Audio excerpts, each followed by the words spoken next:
Hey, Ben Graham here with Remax. If you guys are tuning in for the first time, welcome to my monthly video blog, aka vlog. We are actually on number not 7, number 11.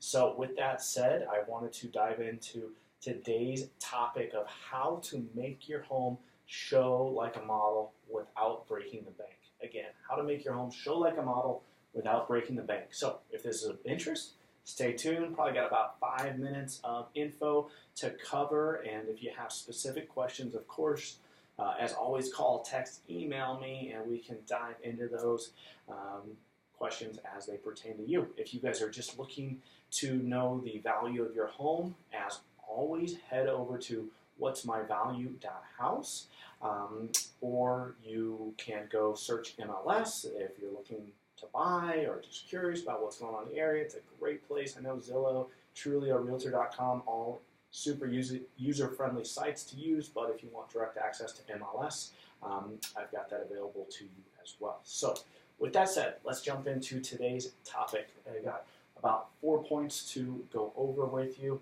and starting with curb appeal. That's the place that buyers start, so we might as well start there too. Guys, I don't want to beat a dead horse when I'm talking about curb appeal. I think you know the importance here. But just to reiterate, make sure your landscaping is in order. Make sure that you've got your bushes trimmed, your rocks cleaned here in Arizona. You know, take a blower and get all that dead stuff, leaves, etc. out of it. Make sure that if you have grass, that it's trimmed, that looks good.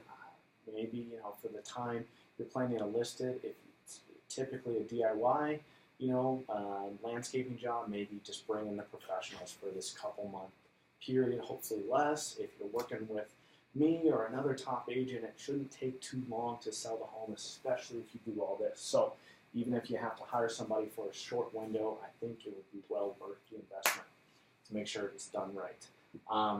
We could talk about painting the exterior of your home. Now, not every home needs this. There's going to be some bucks involved in that, but a fresh coat of paint not only looks good, but it's a great selling point when we go to describe the home in the listing. And then, guys, I can't emphasize enough, the front door really sets the first impression. Make sure, if anything, that's clean, that maybe slap a fresh coat of paint on there, and of course, get any spider web, dirt, etc. off the front door and away from that front entrance area. And this might just be a thing for real estate agents, but make sure the doorbell works. I hate going to homes that the doorbell doesn't work. I just want to make sure no one's in, or they know that we're coming in. So again, make sure it works and there's actually a knob there, etc. Just a little thing, but it does set the tone. And then, if possible, I would highly encourage, especially us here in Arizona, going into monsoon season, coming out of monsoon season, get your home pressure washed. If anything else, just the front of it, but at least pressure wash your house to get all of that Arizona dust that's stuck in the stucco off. It'll make your home look awesome, and you might not need to paint it at that point. So, with that said, curb appeal. Jumping next into cleaning and decluttering. I cannot emphasize this enough. This is your biggest ROI, return on investment. Get your home professionally cleaned. Not just you and your family, your friends, etc., but bring in the pros that do this day in, day out to really scrub the house, every nook and cranny. That couple $100 will return possibly thousands alone. So I cannot stress getting a professional cleaning. And then that includes windows. I should have put down here. Also includes carpets as well, and or grout. So get the windows professionally cleaned inside and out, as well as carpet and tile. So some other things on the inside cleaning, decluttering conversation. Make sure it smells good. Go to Costco or something, buy some air fresheners, and plug those in, or do diffusers, however your style is. But at least get a good smell in there, because selling is emotional. It's what you see, what you smell, what you feel, all that good stuff. I put a note here, hotel. That's just to remind me to tell you to try to make the home feel like a hotel. So take away the home. Unfortunately, it's your home. I get that it's your castle. It's where you've raised your kids, possibly, but try to depersonalize it. Take out any abstract art or anything that could be seen as weird, offensive, odd, not normal. You just want to neutralize it as much as possible. And again, if you're planning to move, I tell everyone this, if you're planning to move and really committed to that, then it's never too early to start boxing stuff up. You could probably live, not probably, I know you could live on less than 60% of what you have, 75% of what you have. So really start packing away, especially the personal items, and just keep the basics to survive in a somewhat level of comfort throughout this selling process. It won't last forever, and that alone will increase your return greatly. Keep your counters clean in the kitchens and bathrooms, guys, as much as possible. I don't want to see anything on the counters. Lights, any light bulbs out, change them, replace them, make sure they all work. Make sure those are on for showings.